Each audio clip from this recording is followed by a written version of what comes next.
इस साल के जितने भी बड़े बड़े मूवीज थे सब रिलीज हो चुके हैं, पर किसी ने भी बॉक्स ऑफिस पर एज एक्सपेक्टेड इनकम नहीं किया। सिर्फ एक मूवी बचा है जिसे तुम उम्मीद कर सकते हो कि ये कुछ तो फाड़ सकती है। उस मूवी का नाम है कांतारा चैप्टर 1 एंड इस मूवी का ट्रेलर आज आ चुका है। जी हाँ, पहले मूवी का नाम था कांतारा एंड इस मूवी का नाम है कांतारा चैप्टर 1, क्योंकि ये पहले मूवी की प्रीक्वल होगी। मतलब पहले कांतारा में आपको जो सब इवेंट्स दिखाए गए थे, इसमें उसके भी पहले के इवेंट्स दिखाए जाएंगे। हो सकता है कि हमें 200 साल के पहले की भी स्टोरी दिखाई जा रही हो।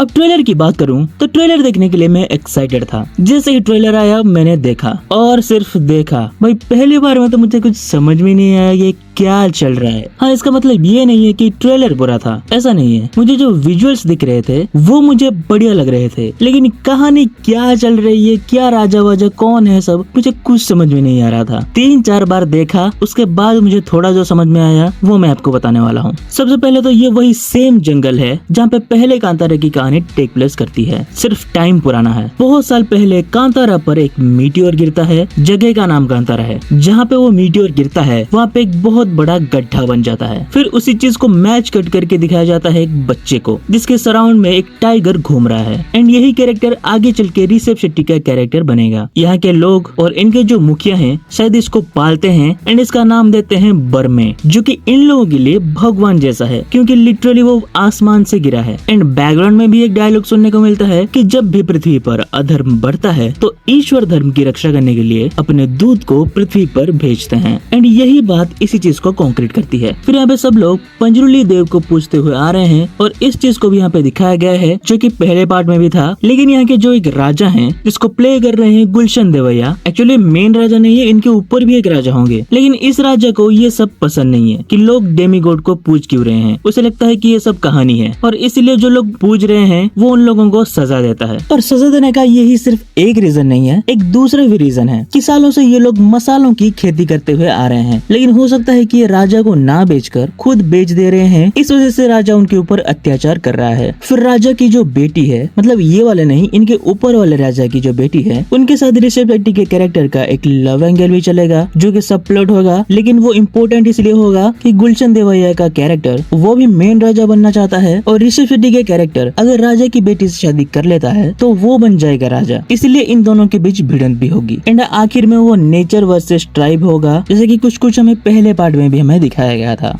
सबसे पहले विजुअल्स की बात करें तो विजुअल्स बहुत ही बढ़िया देखने को मिलते हैं। कुछ सीन्स तो पूरे वॉलपेपर मटेरियल हैं। साथ ही CGI VFX आपको कहीं पे भी कमी देखने को नहीं मिलती है और ये टाइगर तो पूरा रियल ही लग रहा है। रेड चिल्ली सुप्रीमेसी, जिन लोगों को नहीं पता, इस मूवी में रेड चिल्ली ने VFX का काम किया है, जो कि शाहरुख खान की कंपनी है और ये one of the best VFX company है। हाँ, सिर्फ इसी ने नहीं किया है, इसके साथ लगभग 20 और VFX कंपनी ने भी काम किया हुआ है। तो ओवरऑल मूवी की स्टोरी वोरी तो ठीक है, पर विजुअल स्पेक्टेकल होगी इतनी गारंटी तो है। सॉन्ग की बात करें तो दिलजीत की आवाज में जो गाना हमें सुनने को मिला है वो बिल्कुल ही मतलब टिपिकल वो हिंदी डब वाले गाने जो आते हैं ना, वैसे ही साउंड कर रहा है। जो पार्ट हमें सुनने को मिला है मैं उसकी बात कर रहा हूँ। गाना तो मुझे अच्छा नहीं लगा, लेकिन हाँ BGM इसका पहले वाले से सिमिलर लगता है और वो बढ़िया था। पहले वाली मूवी में उस BGM की वजह से एक फील होता है एंड उसी BGM को यहाँ पे भी यूज किया गया है, जो कि उसी कांतारा वाली फीलिंग को इंटैक्ट रखती है। बाकी मूवी रिलीज हो रही है 2 अक्टूबर को, जिस दिन गांधी जयंती और दशहरा दोनों है। तो बुक माई शो पर नजर रखना, नहीं तो कब हाउसफुल हो जाएगा तुम्हें पता भी नहीं चलेगा। मुझे तो ये ट्रेलर बढ़िया लगा एंड आई होप कि ये मूवी भी बढ़िया होगी और पुष्पा 2 जैसी कमाई करेगी। आपको ये ट्रेलर कैसा लगा मुझे कमेंट में करके जरूर बताना और साथ ही वीडियो अच्छी लगी हो तो एक लाइक, कमेंट और सब्सक्राइब करते जाना। मैं आपसे मिलता हूँ किसी और नए वीडियो में किसी और नए टॉपिक के साथ। तब तक के लिए